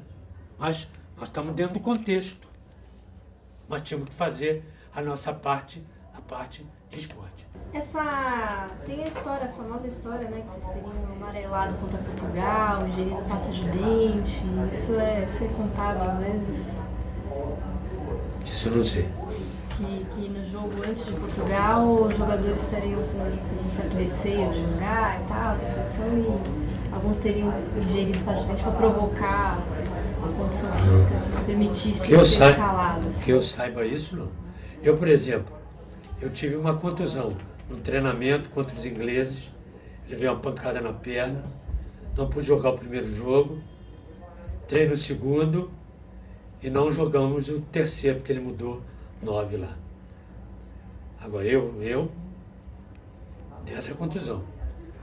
Que isso tenha acontecido e que alguém queira ter saído, também não sei dessa história. Essa história de pasta de dente, isso é de gerações atrás aí que dizem que aconteceu aí. Eu não sei dessa história. Eu sei que que éramos contra a esse treinamento, contra adversários. Porque nós tínhamos gente para treinar contra a gente, nós tínhamos 22, 23 jogadores, por que não treinar contra a gente? Aí tiraram alguns e botaram os garotos lá ingleses, os jogadores lá. E nesse treinamento me deram uma pancada. Tradicionalmente entram duro. Me deram uma pancada, quase me quebraram a perna. E eu não pude jogar o primeiro jogo. Fiquei em tratamento, aí entrei no segundo jogo. E aí no terceiro jogo perdemos. O terceiro jogo mudou tudo. E aí foi isso que aconteceu. Mas é que são essas histórias que surgem, assim, geralmente nos momentos emblemáticos de derrota ou de Como é que vocês lidavam com esse tipo de... mas isso sempre acontece. Aí vai dizer que o outro amarelou, o outro não entrou numa bola dividida. Teve uma convulsão na véspera da final. Você tem que criar alguma coisa para dizer da derrota. Não aconteceu nada. É igual esse negócio do Ronaldo. Pega o Ronaldo, bota no campo, ele ia jogar. Né? Foram perguntar para o doutor, o que aconteceu? O doutor falou, ele teve mal súbito, foi para o hospital, voltou do hospital com um laudo, não tem nada. Bota ele no jogo. Tem alguma coisa? Se tem alguma coisa no laudo, o médico não vai botar. Não tinha, botaram ele. E se não bota ele? Vai ser crucificado. Pô, não botou o cara, botou o outro, perdeu. Cadê o laudo? Mas o laudo, ele tem alguma coisa? Não tem nada. Então por que não botou? Então é o que o Zagallo diz, tinha que botar? Tinha que botar. Médico é quem responde. Médico liberou no jogo. Tem sempre uma coisa aqui, uma história. Busca uma explicação. Uma explicação, aí inventa uma opção de coisa. Não existe isso. E isso afeta você, o grupo, de alguma Não. forma? Como é que vocês lidam com isso? Não, a gente lida como normalmente. Porque a gente já é acostumado a isso desde infantil. Se você for, é o que a gente sempre diz, os mais velhos, a gente é forjado, né, num ferro em brasa, né, aço em brasa. Se você pegar lá, do dente de leite, do fraldinha, né, que é o menor, os pais já estão gritando lá na cerca. Meu filho, faz isso, dá nele. Não é isso? Aí perdeu o jogo, me chorando. Né? Não chora, pô, você não fez isso. Fraldinha, que ele está de fralda toda borrada. Você imagina o profissional que vive disso, que ganha milhões. Cobrança é muito maior, mas tem cobrança. Porque você ganha 1 milhão, você tem que fazer mais do que os outros. Tá, não é assim? Queriam que o Ronaldo jogasse. Vai jogar. E os contratos de publicidade. Publicidade, tal. Com 200 quilos, ele não quer mais nada com nada. Ele quer viver a vida dele, cara. Se o cara viver a vida dele, está todo estrupiado, já saiu de 2 operações que não era nem para ele ter voltado a jogar. Sacrifício do caramba. Família, filho. Os filhos já querendo jogar com ele. Tá ele aí, os caras em cima dele.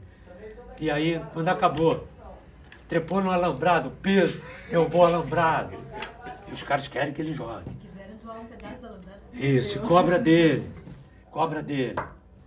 Você tem que jogar. Tinha que fazer aquele gol, aquele drible. Mas o cara não dá mais para esticar a perna, porque arrebenta tudo. Por causa da idade, por causa do sacrifício que ele já está fazendo. O Rivaldo, tá aí. Rivaldo está o quê? 42 anos? 45 anos. Será quantos 40 ele tem? deu 2 passes que os caras meteram 2 golaços. Um passe que ele deu errado. O cara, pô, deu passe errado. Velho.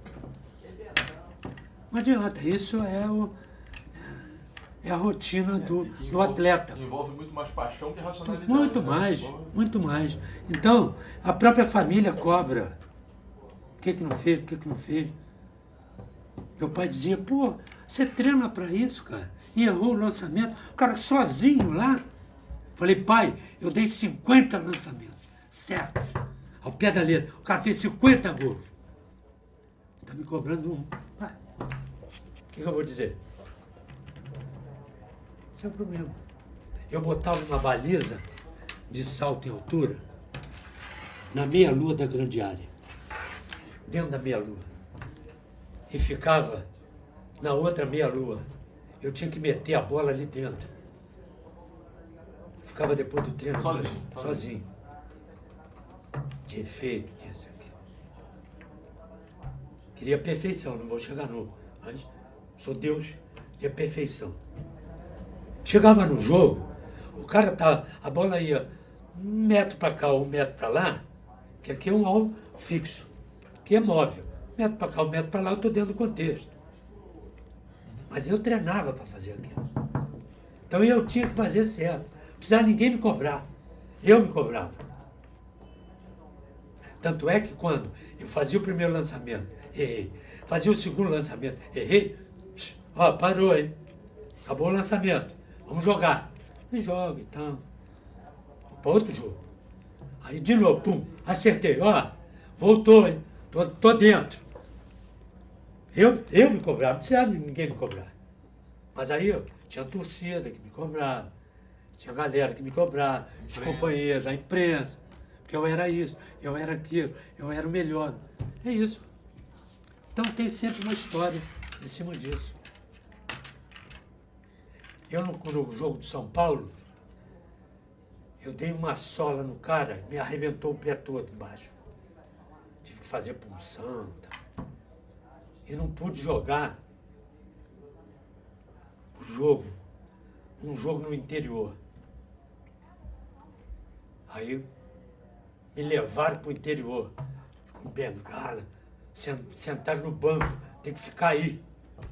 O jogo crencado e a galera em cima. Estava vendo a hora que eu fazia parte de uma engrenagem, eu não era o melhor, era parte de uma engrenagem. Estava vendo a hora que eu ia botar e fui no vestiário para pedir para entrar. Estava na luta, estava na briga, cara. Claro que não ia entrar, estava tudo arrebentado. Viemos para o Morumbi, contra o Corinthians, jogo contra o Corinthians. Estava lá, fuçando, querendo jogar. E o Nenê, que era meu reserva, extraordinário jogador. O cara está aí, mano, o cara é o cara. É um grande jogador, está aí, ó. Profissional da melhor qualidade, companheiro nosso. Não, ele é quem vai jogar, cara. Estou estupiado, não posso. Mas estava lá. Tem que ir. Eu estava. Tenho que ir, eu tenho que ir. Estava lá. Fiquei no banco lá, torcendo. Ganhamos de 1-0. Gol do Paraná, se não me engano. De falta, sei lá. Não. Os caras cobram. Todo mundo cobra. E eu cobrava do médico. Para eu jogar, eu queria jogar. E o médico dizia que não podia, porque tinha alguém cobrando dele. Alguém cobrando para eu jogar e alguém cobrando para eu não jogar. Não adianta. Essa é a luta constante da gente. Como vocês são cobrados, né? Algo que a gente observa muito claramente, que você já mencionou, eu acho que a gente gostaria que você falasse melhor disso, que você é um protagonista dessa história, né? E como você mesmo se caracterizou na sua trajetória profissional, você é um cara que pensa o jogo, que entende a dinâmica do jogo, e principalmente o que está em torno, né, do campo. Né? O que realmente mudou para que 70 houvesse essa maior estabilidade, para que 70 tivesse programação, para que 70 tivesse um planejamento, para que tivesse todo aquele processo de preparação para jogar na altitude, etc. Como é que tão abruptamente o caos de 66 se transforma na ordem de 70? A palavra é essa. Tudo. Ponto. Mudou tudo. Apaga. Passa a borracha em tudo. O que ficou para trás ficou de glória e de derrota. Tudo serve para quê? E aí sentaram e planejaram tudo. O que é bom de lá, traz. O que é ruim de lá, traz. Bota aqui. Tá tudo aqui? Tá. Então e agora? Isso aqui foi bom? Preparo físico foi bom? Não, não foi. Então bota para cá. As andanças todas, foi bom? Não, bota para cá. Os jogadores estavam bons. E o ruim, bota para cá. Idade, não ruim tecnicamente, é de idade. Os bons, bota aqui. Excursão mal planejada e tal, bota para cá. Isso tudo teve aqui. Aonde planejou, não. Aonde não planejou, teve. Então nós estamos tirando tudo. O que sobrou? Sobrou isso aqui. Do ruim e do bom, sobrou isso aqui. Bom, é isso? É. Agora nós vamos entrar com o nosso. Com o de hoje. As pessoas de hoje, pensamento de hoje e a formação de hoje. Como é que é? É assim, assim, assim, assim. Vamos lá. Dá para encaixar aqui? Dá. Então encolhe. Colheu. O que sobrou aí? Sobrou? Sobrou. Bota para lá. Pronto. Então isso aqui. Bem planejado, bem... Coutinho foi lá pegar o melhor preparo para trazer, botou na tela, fez o trabalho, né? As regras todas aqui. Quem tem que correr, vai correr, quem tem que mais fôlego. Eu, por exemplo, eu corria, que eu não corria nada, de velocidade. Como é que eu vou correr com Brito, com Jairzinho, com Dirceu Lopes? Posso correr com o Rogério, os caras que eu... 100 metros eles faziam em 15 segundos. Eu que faz hoje 9, faziam em 15. E se apertasse, fazia em 12, teoricamente. Eu não. A minha era resistência. Eu tinha que ficar ali, ó. Por quê? Porque eu ia lá, ia aqui, tinha pra cá, pega a bola, bota pra lá. Eu tinha isso. Então a resistência. Treinava com resistência com os caras. Devagar, mas... Então... O goleiro, qual é o treinamento do goleiro? Ele precisa de velocidade? Precisa. Ele é reflexo.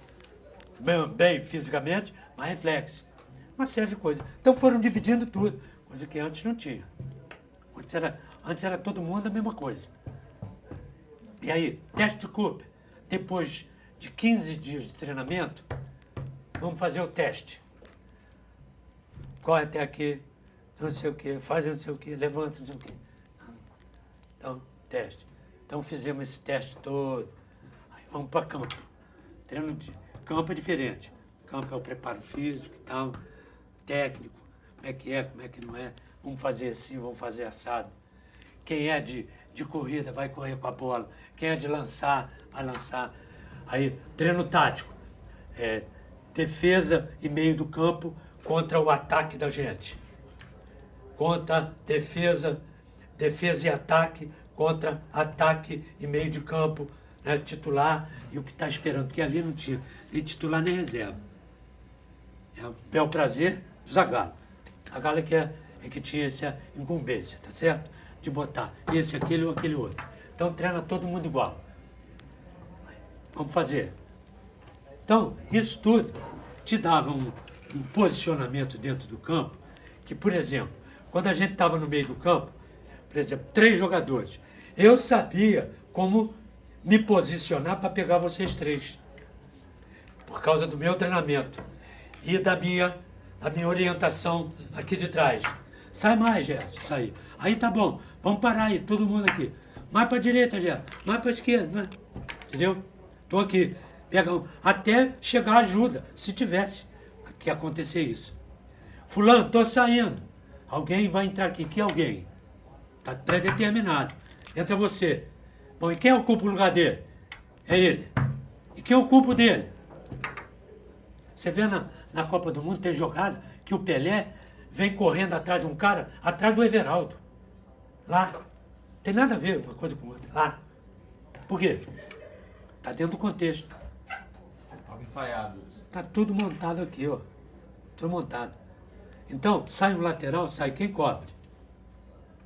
Cobre o Brito. Quem fica no lugar do Brito? Abriu aqui. Para o Brito não sair, sai Clodoaldo. Ótimo. Quem é no lugar do Clodoaldo? Gerson. Quem é no lugar do Gerson? Rivelino. Quem é no lugar do Rivelino? Então você tem que... Então a gente girava isso pelo treinamento, pelo tempo que nós tivemos, pela excursão que fizemos à Europa e à América. Isso tudo está dentro desse contexto. Por isso que ela foi montada 2 anos antes, independentemente do treinador. Porque a base estava aqui. E você vê, o Saldanha não gostava de ponta atrás. Jogava o Edu e jogava o Jairzinho, ou o Rogério. Quem fazia os homens de meio do campo eram Pelé e Tostão. Um ou outro, ou os dois. Tá certo? Muito bem. Aí entrou o Zagallo. Não gosta de ponta na frente. Então nós tínhamos aqui Edu, Rivelino era aqui, meio do campo comigo. Edu, Paulo César. Tínhamos 2. Certo? Aqui, Jairzinho e Rogério. Muito bem. Aí o que acontece? Entrou o Zagallo. O Zagallo não dispensou os 2. Adaptou o Rivelino ali. Não na ponta, mas aqui. Aí o que acontece? Se você precisasse de um ponta rápido, você botava o Edu. Se precisasse de um ponta rápido, que fechasse o meio, punha Paulo César. Ou o Rivelino. Se o Rivelino machucasse, estaria o Paulo César. E se você não precisasse? Tinha o Rivelino, que tinha um chute forte daqui para lá, da intermediária para lá. Nós preferíamos o Everaldo. O titular era o Marco Antônio, que tecnicamente era melhor. Mas tinha o Marco Antônio. O Everaldo, por quê? Porque o Everaldo não apoiava muito. Ele parava no meio do campo. Por quê? Porque Carlos Alberto já apoiava demais. E se você tivesse os 2 apoiando, quem ia marcar aqui? Então, quando esse ia, esse ficava. Girava a marcação toda para cá. Estava tudo coberto. Tudo coberto aqui. Pronto. Então, isso tudo... 2 anos de convivência. Treinado, adaptado, conversado. E além da convivência, vocês estudavam também as outras seleções? Também. Vocês acompanhavam? Também. É fundamental para você. Também. Mas isso dentro da Copa. Já na Copa. Isso. Mas você vê. Então nós treinamos isso. Vamos treinar isso. Vamos sentar aqui. Tá bem? Tá bem. Vamos pro campo. Pum. Bota lá no campo. Ei, para aí. Foi isso que nós combinamos, cara. Nós combinamos você plantar aqui. Você tá indo. Então por que adiantou a conversa? Então a gente conversava, ia pro campo. E nós discutíamos, entre aspas, com o Zagallo, o que acontecia dentro do campo. E o que nós sentíamos dentro do campo. E o que ele via fora do campo. Com Saldanha também, fora do campo. E aí juntava uma coisa na outra. Nós pegamos as seleções outras lá. A gente sabia como jogava. Bom, vamos para a Copa do Mundo. Chegamos na Copa do Mundo, o Rogério, que não pôde jogar, porque machucou, com o Parreira. Ele ia, por exemplo, para ver a Inglaterra jogar, que era da nossa chave. Então, se fotografavam. Um fotografava ataque e defesa, o outro ataque e defesa. Quem ganhasse daí ia jogar com a gente. Né? Dentro da chave. Quando a gente jogava, quando a gente ia para o treinamento, a gente sabia como é que você jogava, como é que você defendia. Porque nós tínhamos visto os slides e treinado para isso. Porque você dentro de uma Copa, tu não muda de um jogo para outro. Não é maluco. Quem fazia isso era o Parreira, esse observador. E o Rogério. Então a gente já sabia. Então quando veio, todos os jogos naturalmente, quando veio, por exemplo, contra Uruguai, eu escutava o cara gritar, pega o Gerson, pega o Monteiro Castilho, pega ele, tá? Chega lá, ele não tá jogando. Falei, Clodoaldo, tô gritando, cara, faz a minha que eu faço a sua. Vai embora. Quando ele sentir que ele tá parado aqui comigo, ele vai pegar você, aí traz ele, eu vou. Tá bem? Tá bem. Mas isso é a coisa nossa lá de dentro. Sensibilidade. Carlos Alberto, vamos trocar aqui, hein? Por isso. Tá bem? Tá bem. Tanto é que ele fez o gol do empate, tá certo? Quando o cara percebeu, não é ele, é ele. Aí volta tudo, estamos de novo no jogo. Bom, quanto à Itália, a gente sabia que a Itália já marcava homem a homem, a defesa dela. Vamos ver se contra a gente é assim. Então, olha aqui, Rivelino, e Jairzinho, vamos jogar uns 10, 15 minutos assim. Depois você troca. Vamos ver se eles estão acompanhando. Aí trocaram. O Faquete saiu daquele lateral esquerdo e foi para lateral direito. Lateral direito veio para cá. Estão trocando. Beleza. Então, de novo, Jairzinho e Rivelino. Rivelino, entra um pouquinho. Vai ficar um buraco aqui. Everaldo não vem. Quem abre é o Tostão. Ali. Para quê? Para levar o central para lá. Vai abrir aqui. Rivelino vai entrar aqui. Tá certo? Aí o que acontece? Pelé, vem aqui. Traz ele. Traz o outro. Jairzinho, entra. Avenida aqui. Fez gol. Ali toda a vida. Trazia ele para cá, levava ele para lá. Ao bel prazer da gente. Por quê? Porque ele estava treinado. Se ele vai fazer isso, eu tenho isso. Bom, e se ele não fizer? Eu tenho isso, isso e isso. Acabou. Aonde você marca? Eu marco aqui. E se ele sair daqui? Vai para onde? Para aqui? Não é problema meu. Quem vai entrar aqui? Eu marco por zona. Eu não vou acompanhar, porque vai ficar buraco. Eu fico aqui. Alguém vai pegar ali. O meu está aqui. Alguém que pegar aqui é meu. É 10 contra 10. O goleiro não né? É 10 contra 10. Ninguém vai ficar com 2, porque vai ficar um espaço aqui. Se ele for para lá e não ficar ninguém, eu vou deitar e rolar aqui, ó. Acabou. E nós tínhamos um negócio interessante. Nós tínhamos o Pelé, que a preocupação era constante com ele, 2, 3. Sempre sobrava um da gente, livre. Quando eles descobriram que o Tostão era bom pra caramba, tá certo? Aí, mais um ali com... tem gente sobrando aqui pra caramba, pra gente jogar à vontade. Esse é o problema. Isso foi 70, simples, mas super organizado. Muito importante esse teu depoimento, porque se pensa muito em 70 da qualidade individual do jogador, né? E você está falando também da consciência tática. Exatamente, porque a qualidade você não tira do jogador. E seleção brasileira, a gente chega ao ápice, há de convir que tem que ser os melhores. E você imprimindo um bom condicionamento físico em cima desses caras, e uma técnica, e um trabalho, né, bom, sério, a tendência é você disputar o título, cara. A tendência é disputar o título, sem sombra de dúvida. Não adianta. Você disputa o título. E foi o que aconteceu. Simples. De estardalhaço. Concentramos aqui. Fomos para Guanajuato, que é mais alto. Irapuato. Voltamos para Guadalajara e jogamos. Não teve disse-me-disse. Não teve não sei o quê. Não teve nada. Teve lá um problema com a imprensa, um cara da imprensa que quis criar um problema lá, de meter o pau no Zagallo, porque a pergunta dele, vocês ganharam o primeiro jogo, ganharam o segundo, vão ganhar o terceiro? O Zagallo falou, claro. Bom, eu não sei se é claro, o seu time não está jogando nada. Pô, aí é brincadeira. Aí o Zagallo se estressou com ele. Mas é isso. É sempre estressante. Quer dizer, já é estressante. E você ainda pega umas perguntas dessas. Tostão, você acha que esse problema do teu olho, que ele teve um problema sério no olho, né? Que inclusive foi a Houston, do México, lá nos Estados Unidos, para encontrar com o médico dele e tal. Era perguntar para o Tostão, como perguntar, vai dar, não vai dar, seu olho. O cara não quer nem saber disso. Isso já é um trauma na vida do cara.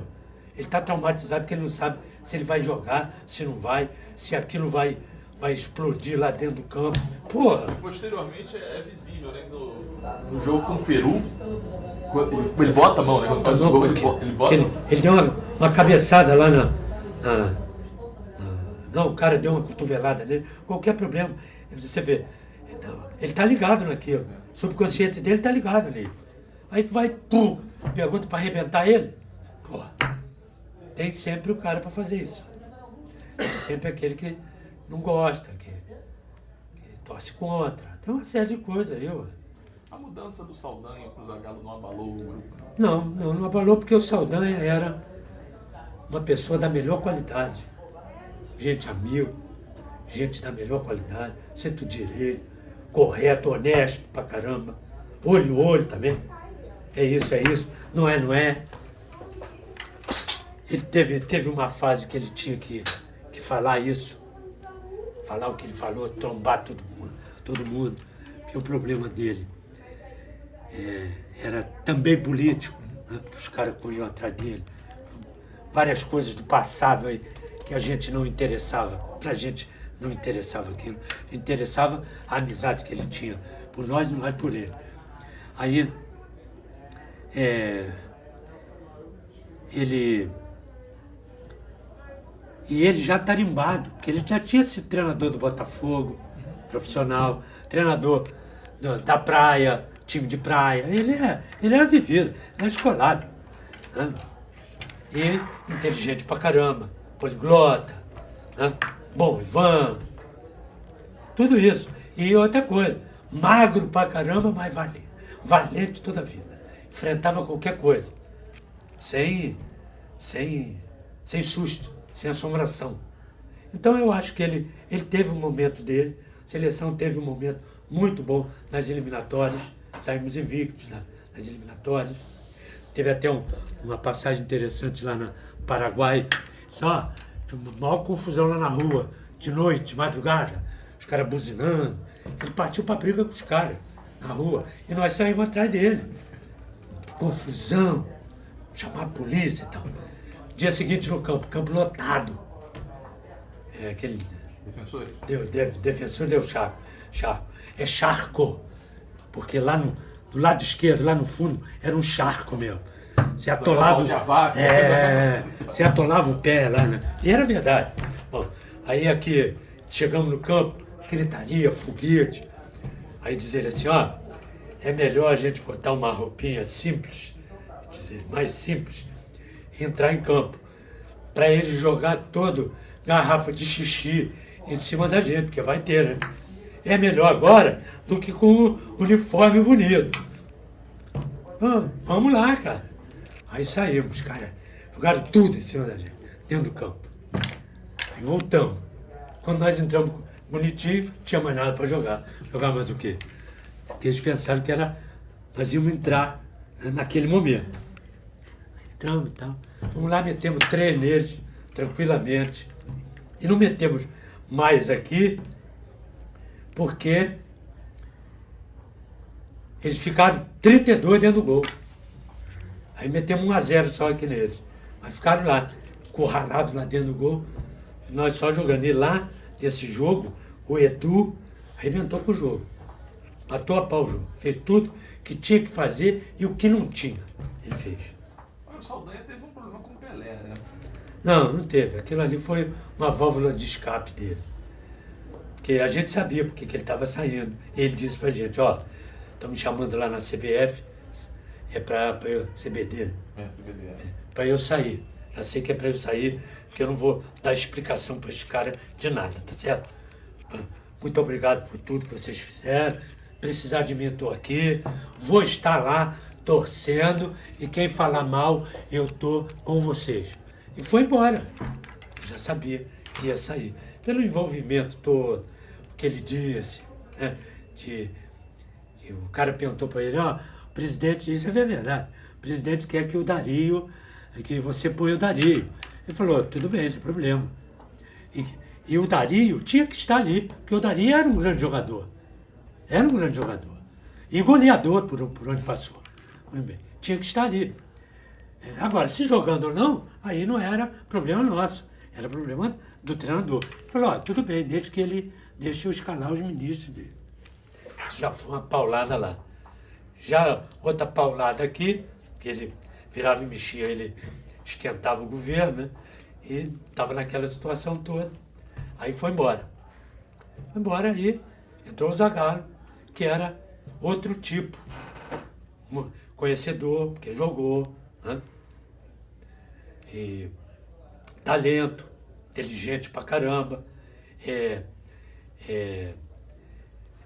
diálogo fácil, né? E com o esquema dele lá, e com a organização que veio por trás dele. É isso aí, ganhamos, ganharíamos tudo, tranquilamente.